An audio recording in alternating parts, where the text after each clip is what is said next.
It's 3000 BC. You're a scientist, digging in a cave in Spain. 6 months in, you found rocks, dirt, more rocks, and a broken clay pot that made your professor cry in front of the whole team. You've started quietly updating your LinkedIn. Then you pull out a sealed tube carved from antler bone. Inside, ancient human hair. You send it to a lab. Results: multiple powerful psychedelic compounds. Someone in the Bronze Age was showing up to funerals absolutely cooked on hallucinogens. And here's the thing, that's not even the beginning of this story. Here's what your biology teacher quietly skipped. We are not special. Reindeer in Siberia actively hunt down psychedelic mushrooms.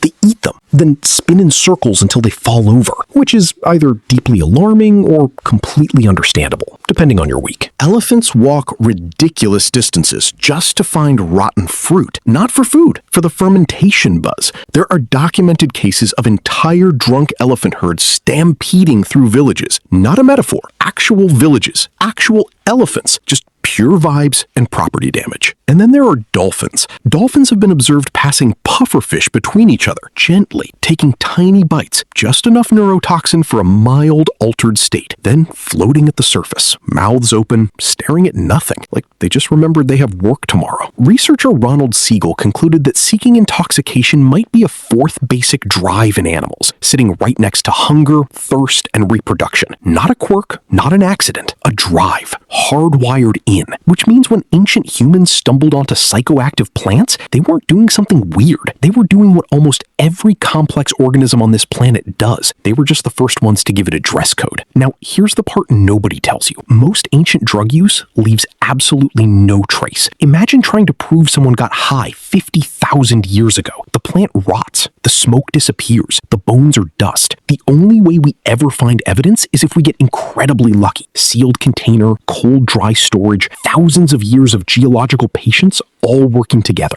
Every piece of evidence we've ever found was probably already old when it was preserved. The oldest confirmed evidence comes from China, 4,600 years ago. Cannabis residue inside wooden bowls at a burial site. And here's the detail that makes it vivid. Archaeologists found a harp at the same location. So ancient Chinese mourners were burning cannabis and playing live music at funerals simultaneously. Honestly, more therapeutic than most modern options. Respect. Back in Spain, that Bronze Age cave contained a shaman's full kit. Hair analysis showed repeated use of nightshade compounds over at least a year. Atropine, scopolamine, not gentle stuff. Scopolamine triggers out-of-body experiences. Atropine causes full delirium. This wasn't experimentation. This was a profession. Someone's entire job was going to the absolute edge of consciousness and coming back with a report. Here's where the obvious story falls apart. Almost none of this ancient evidence is recreational. It's religious.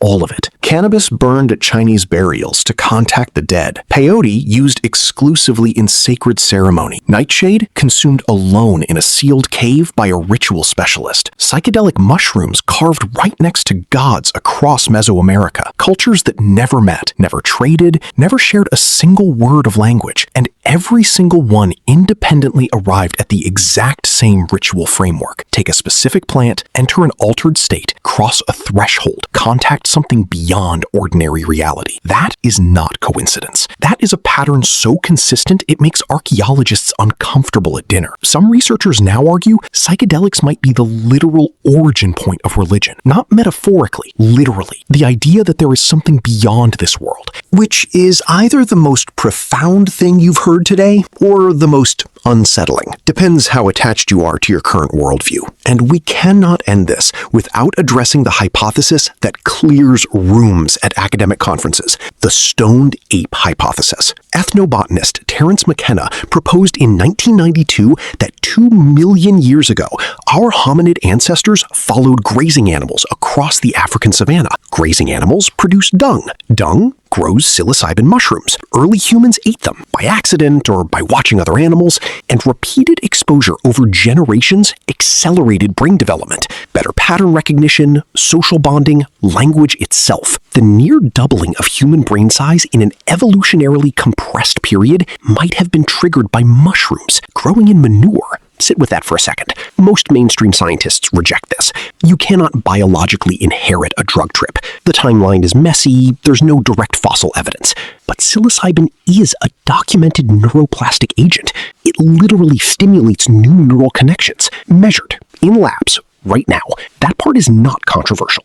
Is the hypothesis correct? Probably not exactly as written. But if it is, even partially, then the species that split the atom, composed symphonies, and somehow invented both the internet and reality TV got here because an early hominid ate a fungus out of a pile of dung and had an extraordinarily good time. We started in a cave in Spain, a sealed bone tube, ancient hair, thousands of years of silence. Here's what all of it says. The desire to alter consciousness isn't a modern problem or a cultural failure. It's one of the oldest human impulses we can document, possibly older than documentation itself. Closing fact. The Bronze Age shaman in that sealed Spanish cave had a brain biologically identical to yours. Same neural architecture, same capacity for wonder, fear, curiosity, and extremely poor decision-making. The only difference is they spent thousands of years building sophisticated ceremonial systems around these experiences. We're just rediscovering all of it in clinical trials. So here's your question. If ancient humans access their spirituality specifically through plants,